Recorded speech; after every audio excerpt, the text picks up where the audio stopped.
একজন বাংলাদেশি খাদেম সারা পৃথিবীতে প্রশংসিত হচ্ছে। মক্কা সিটি কর্পোরেশন তাকে পুরস্কৃত করেছেন।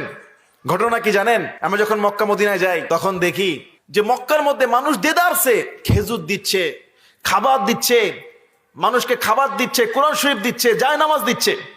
তো কিছুদিন আগে, কয়েকদিন আগেই মক্কাতুল মুকাররমায় এক ধনী ব্যক্তি বা আল্লাহর বান্দা সবাইকে একটা করে জায়নামাজ দিচ্ছে। মুসল্লি যারা হারাম শরীফে নামাজ পড়তে এসেছেন, যারা সবাইকে একটা করে জায়নামাজ দিচ্ছে। তো বাংলাদেশি যে ক্লিনার দাঁড়ায় আছে পোশাক পরে, ক্লিনারিং পোশাক, সেও একটা জায়নামাজ হাতে পেয়েছে। উনি যখন জায়নামাজ দিচ্ছে, পিছন দিক থেকে এহরামের কাপড় পরা এক হাজী সাহেব দৌড়ে আসছে, তার একটা জায়নামাজ দরকার।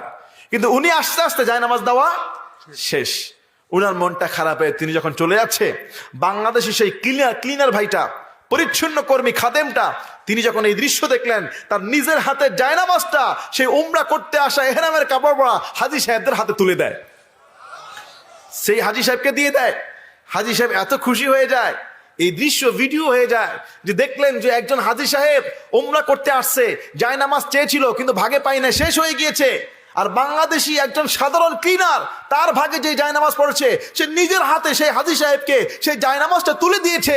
এই দৃশ্য দেখে মক্কার শরীফের যে সিটি কর্পোরেশনের যে মেয়র, কাবা শরীফের যে দায়িত্বশীল কর্মকর্তা এত খুশি হয়েছে, তাকে স্টেজে নিয়ে আয়োজন করে তাকে সম্মানিত করেছে, তাকে পুরস্কার হাতিয়ে দিয়েছে। তার মানে বোঝা যায় আমাদের বাঙালি ভাইরা আজও পর্যন্ত কিছু ভালো মানুষ পৃথিবীতে আছে। কথা বলুন, আছে না নাই? আমরা বাংলাদেশি হিসেবে আনন্দিত। আমি যখন মক্কা মদিনায় যাই তখন দেখি ওই মক্কা মদিনার মধ্যে অনেক বাংলাদেশি ভাইরা কাজ করে, মসজিদুল হারাম পরিষ্কার করে, মসজিদ নববী পরিষ্কার করে। অনেক পাকিস্তানি ভাইরাও আছে। হয়তো এটা দেখতে হয়তো ছোট কাজ হইতে পারে, কিন্তু আল্লাহর ঘর কাবাকে পরিষ্কার করছে, আমি মনে করি এটা সবচেয়ে বড় সম্মানিত একটা কাজ, এটা সৌভাগ্যের কাজ। অনেক বড় বড় আলেমরা পর্যন্ত চায় মক্কা মদিনার খাদেম হয়ে যেতে। সুবহানাল্লাহ বলবেন না?